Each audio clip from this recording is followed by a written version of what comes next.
DangerMan here, and you know what? Behind the bunker, you guys know I've got Woods ball up my butt, but let's give speedball the respect it deserves. I've got Damian from LA Infamous, and he's going to tell us a little bit about, well, what they're dealing with in their division. Who's the toughest team for you?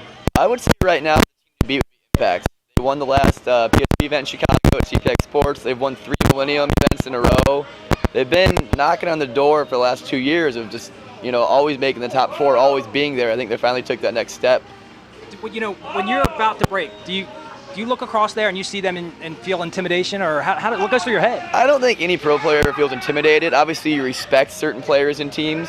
But if you're intimidated going to the match, it's like they already beat you. You think you can beat everybody. You deserve to beat everybody with the work and effort everyone puts in. So I'm hearing you tell me that this team is the team to beat, but you obviously know you can beat them.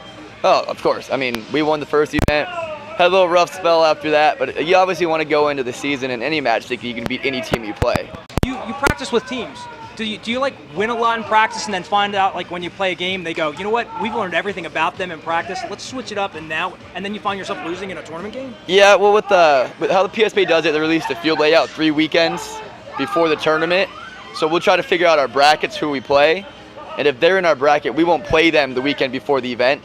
So they don't know what players we're fine-tuning and kind of what's working for us on the field. We'll play a team from the other bracket, so worst case, we'll see them in the top 4 after the prelims. All right, Damian, I want to jump outside of speedball for just a moment, at least the traditional, the league play, and ask you a question that's been bothering me forever. Do you think that like speedball fields could use an overhaul in terms of how they look and how they play?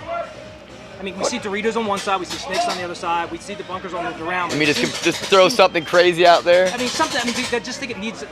Would it benefit from some sort of change? Maybe a wider field, a longer field, something like that? Honestly, I don't know without trying. I'd be willing to try it.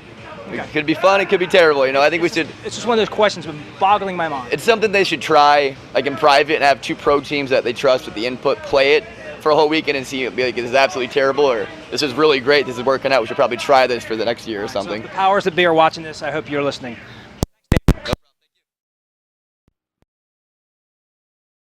It's too much for any man.